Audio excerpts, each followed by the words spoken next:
What's up, Buttercups? It's your girl, Yasmin, also known as Glitterblossom. And today, we're going to be playing the first few games of Brawl on this channel. Hopefully, the first of many. We'll be using a 5-color Niv-Mizzet deck because, really, which commander is more worthy than Niv-Daddy, the Large Father, the SIZABLE Patriarch, as it were. I'm using Sunnyvale's list, Sunnyvale being the host of the, that podcast. The oh no. Oh, I'm so sorry, Sunnyvale. The Brawl podcast. It'll be linked in the description. Oh. See, I was considering doing another take of that, but honestly, this is like my 10th take already because I'm like still really rusty at beginnings and such. Haven't recorded a video for YouTube. I was going to say in ages, but what I meant to say was haven't recorded videos for YouTube in ages. I'm really good at this, you know?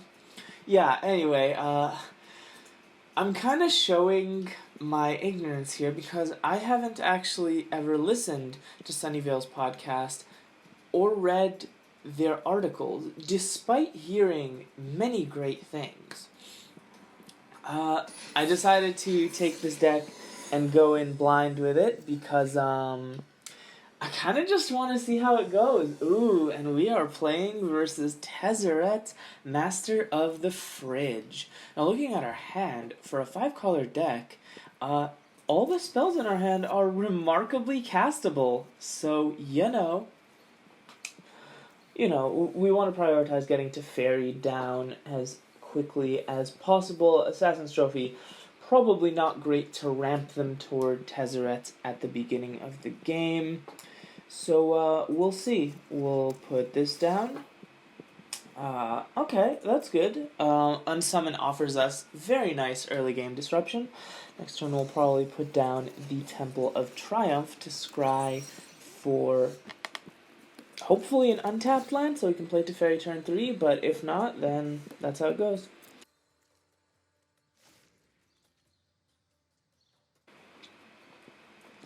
And at this point, we're just looking for more lands, I think. Like, we don't need a final payment. We've got Assassin's Trophy, we've got Statue if we really want it, and honestly, we've just got Teferi. He's pretty good, not removal, but a tempo play. We're just trying to stall them until we get down niv-daddy. Oh, hell yes, our prayers have been answered. Now, do we bounce the bag just to make them replay it? Like, I've not done any extensive study of, like, what Tezzeret Master of the Fridge decks do. So I'm just going to bounce it, try to draw into more land. Death Sprout, unfortunately, not going to be able to ramp us since we don't have any green or black down. And once we do get them down, our source of green and black will be the exact same. Okay, so I guess I could have predicted that it was likely for any Brawl deck to play Mana Geode on 3, but, we're getting into this. Of course, Mana Geode having much more value in Tezzeret decks, all Mana Rocks having much more value in Tezzeret decks. Now here, unfortunately, since we do not have a green source untapped, we're just going to put down the Golgari Guildgate and pass. Next turn, we will most likely just niv-daddy, because we don't really need to circuitous route. The faster we apply pressure, the better. Their deck is trying to hit a critical mass, and they're going to be getting Tezzeret down next turn if they have a land. So obviously, Emry is not the greatest unsummoned target, given that she will mill. Well, that said, I really don't need her to be getting down a Bolus Citadel or a Midnight Clock, so I think I actually do want to unsummon her because really not a fan of her shoving those onto the field with her tap ability. Shambling Suit is very fine. It's just a large gentleman, you know? What are you gonna do? And here we go, already. Turn 5. Our Lord and Savior. Oh. No. No. No, because I'm a bad player. Because, as you may recall,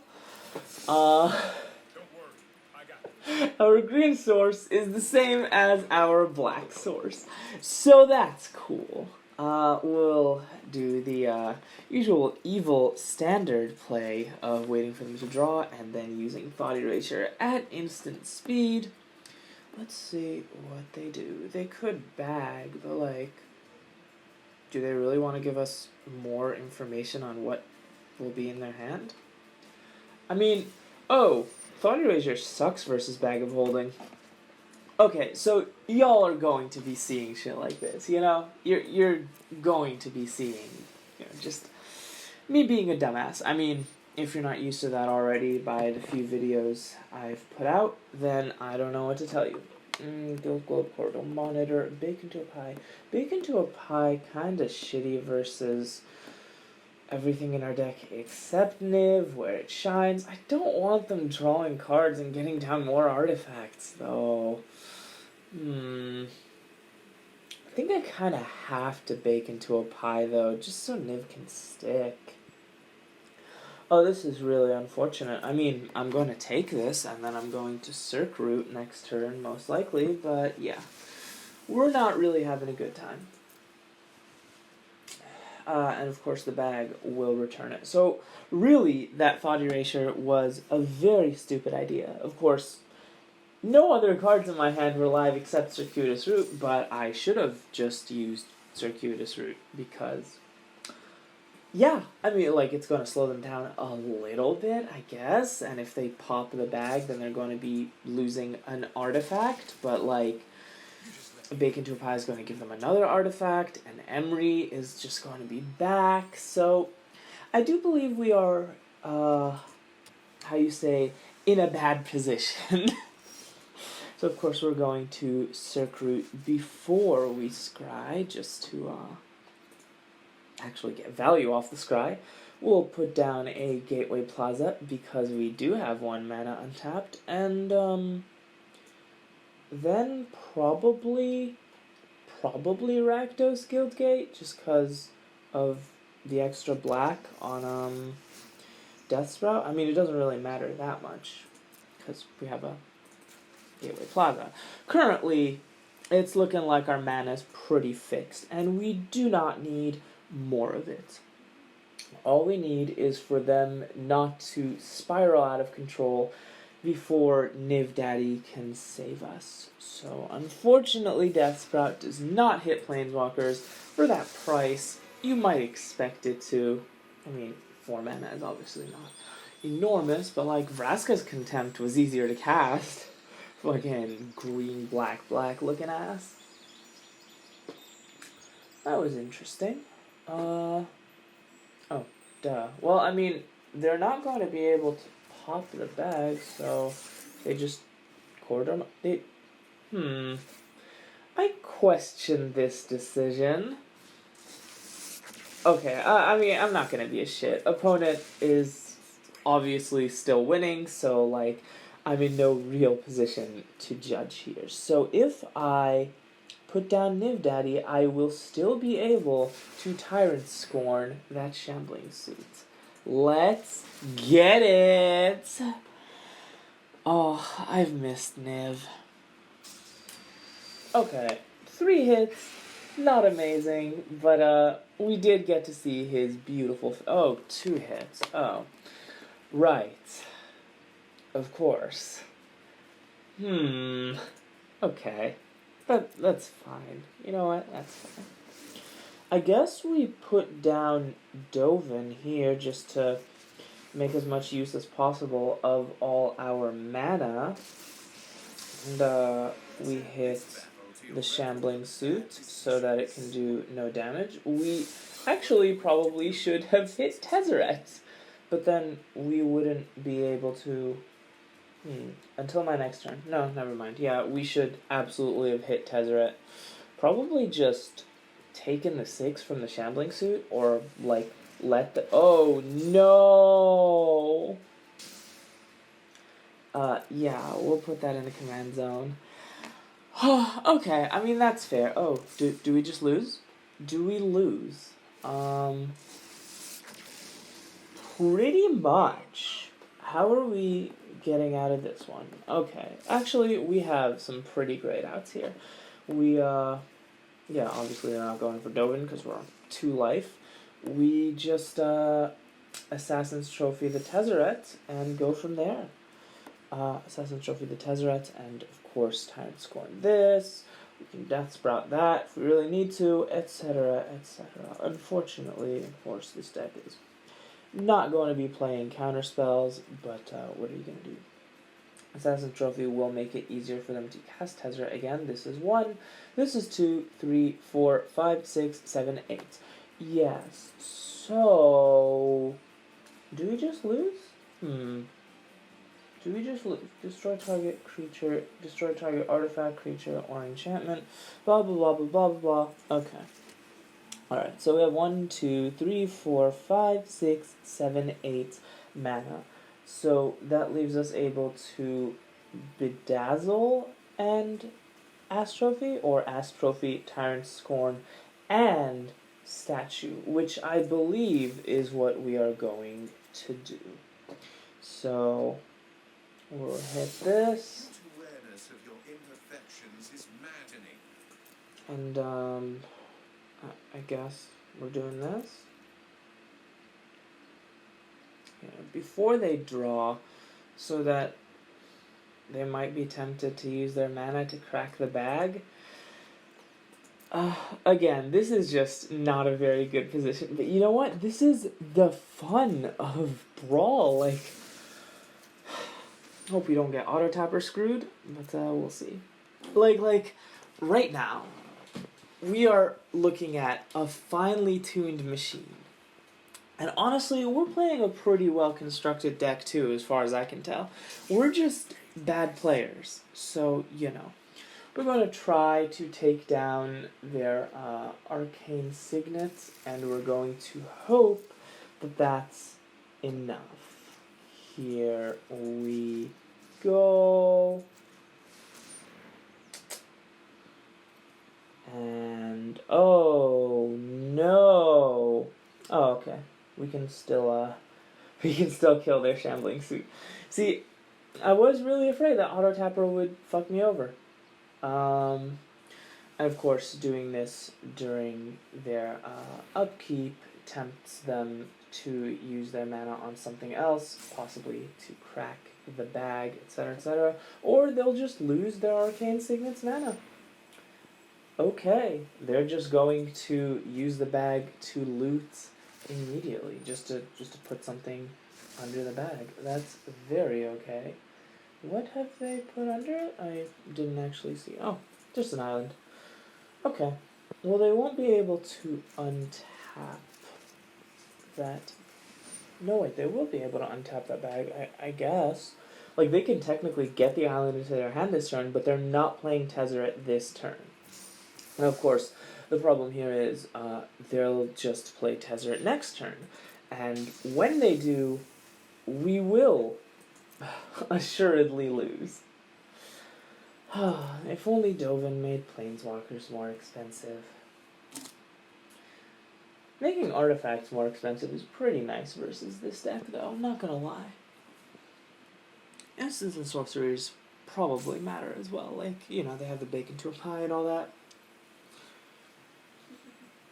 Generally, it does seem to be best in this matchup for the artifact hits, of course. Like, their artifacts are all cheap, but if you're making each one of them cost 1 more to cast, that will add up.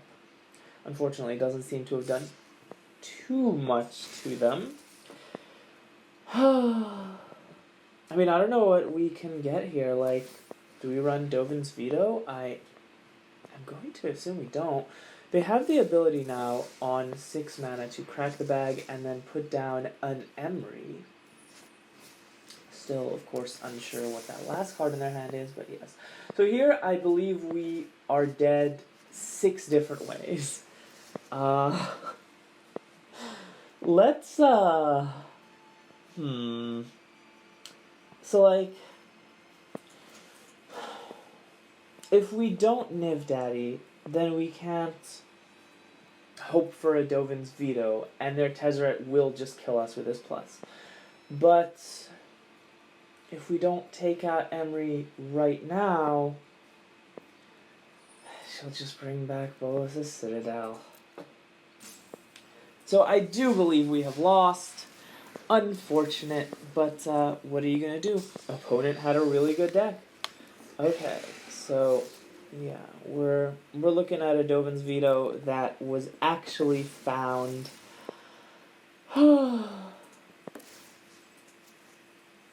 Unfortunately for us, not enough. Oh, target creature can't be blocked this turn. Okay, well, we're only getting rid of one of their creatures. So, as we said, about 6 different ways to win the game.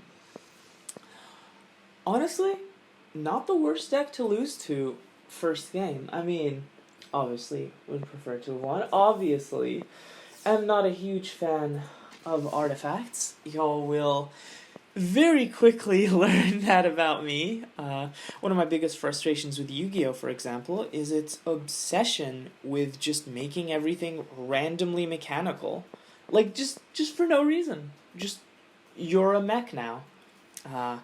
This is, of course, exacerbated by their feeling the need to make everything a mechanical dragon as well. Like, we understand it was a novel. Okay, I'll stop complaining now because the cards are back up. I just wanted to give y'all something to listen to. Ugh. Will they believe me? Probably not. No, I'm just a complainer. You know what? Being a complainer is valid.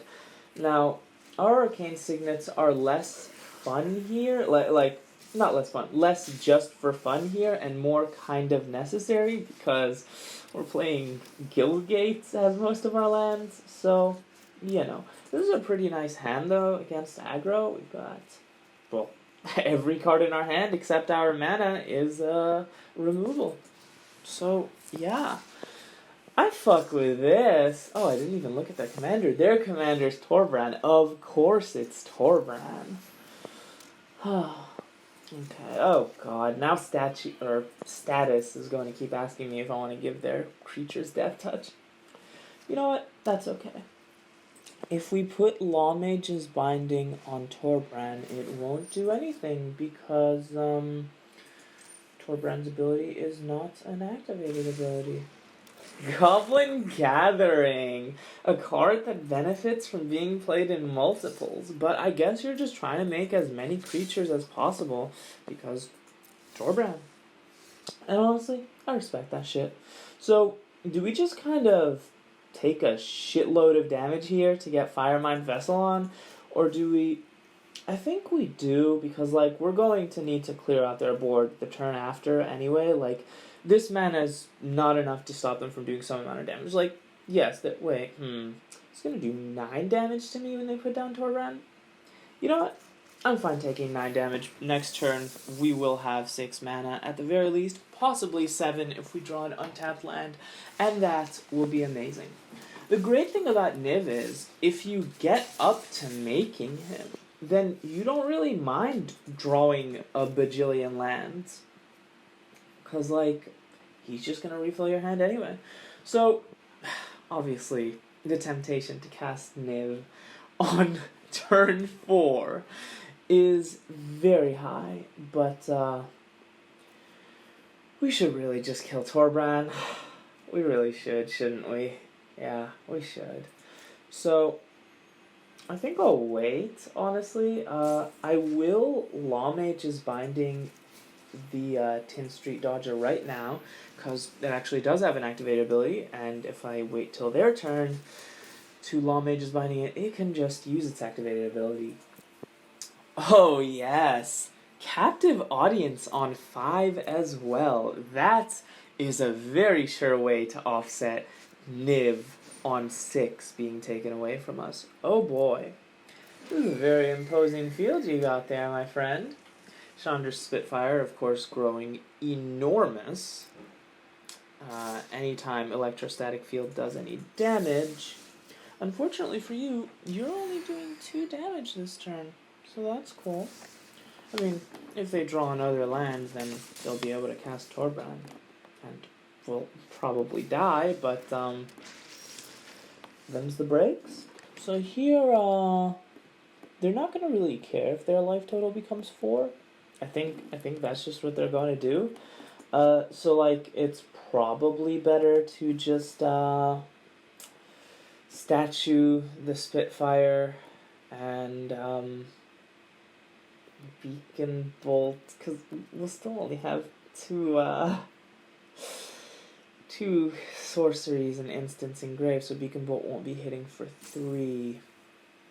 If that were the case, we would statue the electrostatic field and Beacon Bolt the Spitfire. As it stands, I do believe that we probably just want to hit the Niv. If we hit the Niv, we will be on 3 mana still. You know what? Fuck it. We'll hit the Niv. We'll at the very least be able to trade with their Spitfire in that case. Now this is what I'm talking about. They have to win this coming turn or they'll never win. And I like putting my opponents in that sort of position, you know? It's kind of nice. So if we Kaya's Wrath, there's no real way for them to come back really quickly, so yeah. Okay. Obviously, them getting down Torbran is unfortunate. They won't be able to cast anything with Dreadhorde Arcanist, but they will be doing us 9 damage. I believe that's what that is. Well, they don't have to be doing us 9 damage, actually. We'll just kill their Spitfire so that it does less. And then we'll block their Arcanist just because. And so we'll take 6 damage. That's perfectly okay. Swing out with niv-daddy. Probably shouldn't have swung, but I'm going to have a removal spell live anyway. And, you know, this way we at least do them 6 points of damage, because we will have to kill them pretty soon. It's like, they do still have 2 cards in hand, they will draw hasters, etc., etc. They can put Torbran down, but if they do, I will be able to just, Oh, that's cool. Okay, yeah, that's no problem. Yep. I've only got 3 mana, and that boy is a 4/4. So here, let's see, let's assess. 3, 4, 5, 6, 7, possibly 8 mana. So obviously we have to get rid of Sarkhan, and this is our best way of doing that. So let's just do that now so we don't confuse ourselves. Now we only have 1 bit of black mana left, and we probably just hit the dragon, honestly. So here, like, they could have the nut draw of... Oh wait, they're on 7? They could just... No, wait, yeah. They won't be able to cast Torbran for another 6 mana. They'll, of course, need to cast it for 8. Meaning that they won't be able to get Torbran down and then a creature. So we can just, like, kill Torbran this coming turn and let that be that. Don't need to be greedy about it. I can just discard the final payment because... wait, final payment sacrifices an enchantment. No, I'm gonna try and sacrifice my mana. We're not sacrificing lands. Oh,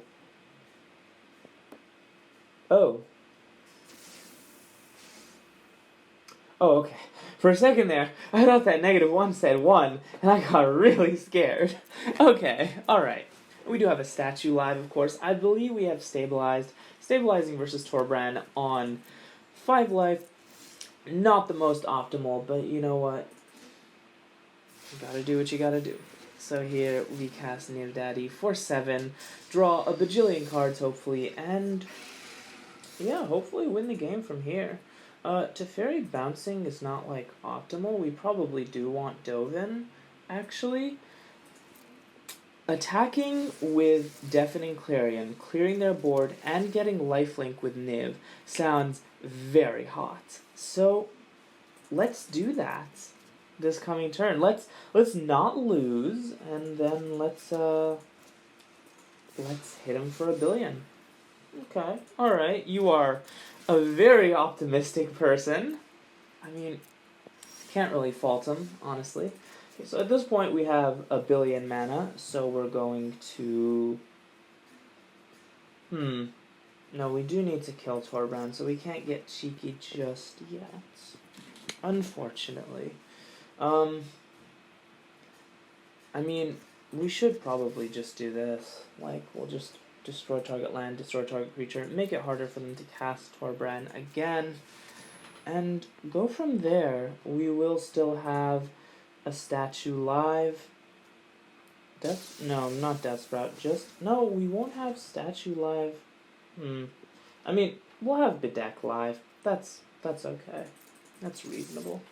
We'll attack for another 6 points of damage just to put them on a clock, because most likely their combination of 2 cards won't be enough to kill us, but you never know.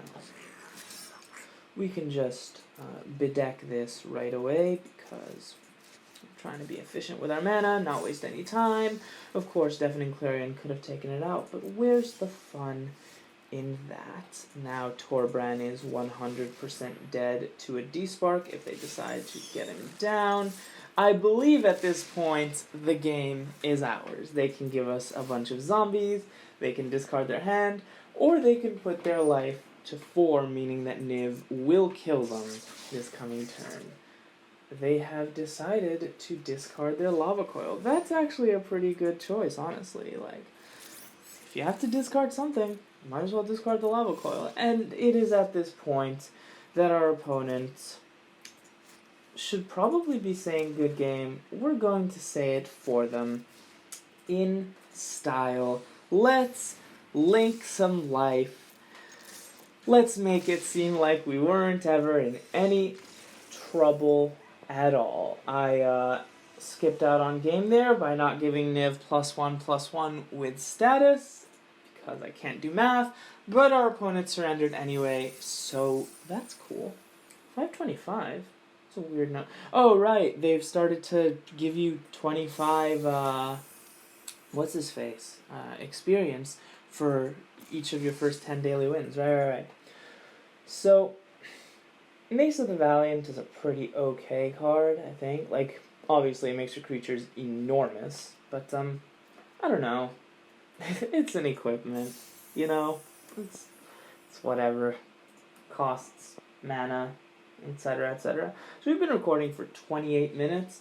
I'm having a lot of fun. Let's go in for a third game, at the very least a third game, possibly more, and try to see if we can't get a positive win record for this one video.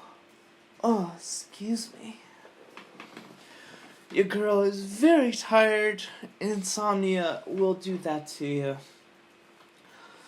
I had a house viewing scheduled for today, but the guy I was corresponding with was taking ages to respond, and it didn't seem like he was going to respond to me with the exact time of day he wanted me to come, or the fucking address, until probably like 3 p.m. today. He still hasn't responded, by the way, as of 2 seconds before I recorded this video, or started recording this video. So, yeah, I mean, I'm not about to have him be like, oh yeah, come in, come in, at 3, but, at like, fucking... I'm sorry. What was I saying? Basically, house hunting sucks. You should never do it. That's all. And so this is very cute here. This person thinks they're playing standard. Let's dispel that illusion for them, shall we? Of course they're going to be playing Oko on 3, but like, What does Oko do to a deck full of removal spells and one large boy? We'll just kill him. Like, we're gonna be taking 3 damage for a while, and then that's it. Obviously, we're not going to play our artifact now because he'll just elk it, but them's the breaks. We do have an Absorb live, and I have not said those words since Ravnica Allegiance. God, do they feel good. Okay. Creating foods, you are underestimating me and overestimating your ability to survive in my presence. Obviously, we're going to make them feel like they have the upper hand here. Let them elk our niv-daddy, but we will get enormous value off of him, and then we'll just casualties of war. I mean, what are you gonna do to us then? So, the Firemind Vessel is probably just never getting better, like never getting good, honestly, just because Oko's just gonna keep coming back. Like, he's gonna cost 5, which is still nothing, and yeah. Of course, we will kill our Niv-Mizzet, like we'll use him as a blocker. You know, Niv looks pretty good in green, not gonna lie. Return to a creature you control. Right. The M20 card that, like, people thought was really shitty in draft, but could actually produce some pretty good builds. Okay. So, obviously here, we're just going to, hit the dab. Yeet. Let's, get rid of your Castle Ventress. Could have gotten rid of their green mana, actually. That, probably would have been a lot more advisable. But my only excuse is that I did not notice that, they were on only 1 green mana. Now, of course, they could just draw another one, but, like, it would probably still be wise to get rid of their green mana. I just saw Skyland and wanted to kill it ASAP. And you know what? I think that's fair. Get off my back. Very glad that they did not draw a 5th land. That puts us pretty ahead right now because we will be able to respond to their Oko immediately with removal, making it a 7 cost Planeswalker the next time they decide to put it down. And that's pretty cool. So we can just like get that Loaming Shaman down, like, or back. That's the word, not down. Back, yes. Okay. So at this point, we've just got a handful of removal. Oko is basically never staying on the board. Like, he can make a 3/3 to kill our Teferi. Congrats, buddy. But that's not what they're going to do. They're just going to put down their Brontodon. Very cheeky. I mean, I guess they know that, like, they're not really doing anything here. But now I get to protect my Teferi. Like, you didn't need to protect your life total. Your life total is pretty damn high. And so, yeah. At this point, I'm in a pretty amazing position, I think. So, of course, they can either block to let us recast our Niv, except that I put this down tap. No, wait, we're on 7. I can't count. Yeah, they can either block to let us cast our Niv, or they can let us through for a few free points of damage. Either way, feeling pretty good. If we Law Mage's Binding the Thrashing Brontodon, are we just BMing like shit? Like, again, we're not keeping artifacts around because of Oko. But, like, after a while, Oko's just gonna become unrealistic. So, probably should have just Law Mage's Binding that beforehand. I kind of want to keep Teferi around, so fuck you. Oh, this is a 3-cost creature. Whoops. You know what? I'm smart girl. I'm very smart girl. Yeah, I should have just Law Mage's Binding it because, like, that would get full value off the Law Mage's Binding because this creature has an activated ability. Oko for 5. Not a good look, friend. Like, I will gladly ramp you to make you need to play that Oko again next turn using your full mana. Let's do it. The fact that you underestimated my removal is also pretty funny because, like, I'm playing Niv, you know, attacking with a single creature and expecting to take out my Teferi. Not great, no. You had another creature, but you didn't use it. So, I'm not gonna feel too bad for you. Now, at this point, I don't actually know how I'm supposed to get rid of Oka now. So, gotten rid of my Planeswalker removal, actually. So they're just letting us through for another 3 points of damage. Oh, they just let Oko go to the graveyard? Are they just hoping to recur him? Like, do they have, like, Once Upon a Time or something? Loaming Shaman's not gonna add that boy to your hand, friend. You know what? Fuck it. I'll just put Niv back in my hand. Much more easily castable that way. Yeah. I like it. They recommend hand over command, whereas generally they recommend command over everything. Oh, very nice. Very, very nice. Now they can kill the Teferi and bounce the agent as well. Will they be so discerning? I guess not, but whatever. We'll just exile the agent so that there's no more fuckery going on there. Casually draw 4. No problem. God, that animation never gets old. Okay. So I think we the problem here is we only have 1 black mana, so we can't Thought Erasure and Despark. I do want to get rid of the Agent of Treachery so that they don't just throw it back and then steal our Niv. So we will have to Despark, and we will have to do it on our turn because of Teferi. But that's entirely fine. I think we are in an amazing position. We've got 7 cards to their 3, and one of them is a 3/2 for 3. So, you know.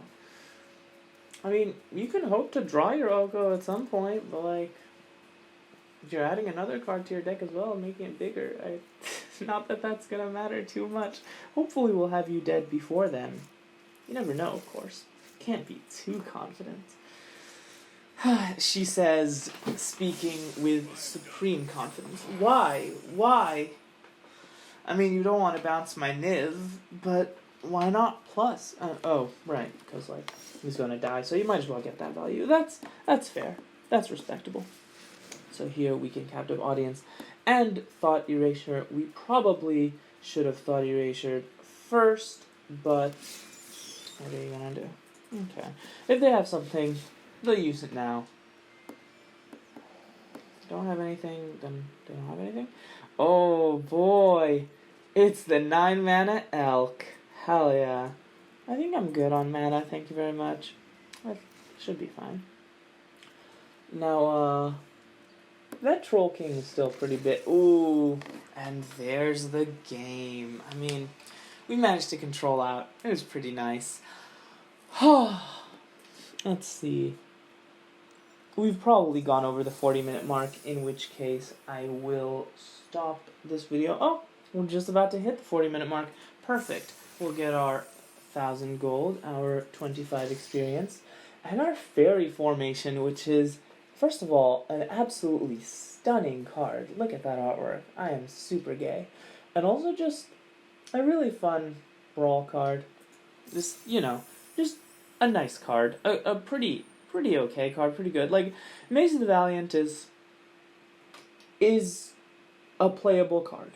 Fairy Formation makes you feel really good when you're using it, so it's just automatically a great card. Also, it's blue. Also, she's hot. Also, I like drawing cards. Taste of Death sucks. Don't play Taste of Death. Embereth Skyblazer, lol, dies to bolt, lol. And Thorn Mammoth is the most disgusting piece of shit I've ever seen. I love it. I don't even love playing creature decks that much, but oh my god, the value is just absurd. So, we managed to get a 2-1 record on this video so as not to embarrass ourselves too much. Hopefully, we will be able to get our next 3 wins on our next video, but we shall see. Till then, thank you all for watching.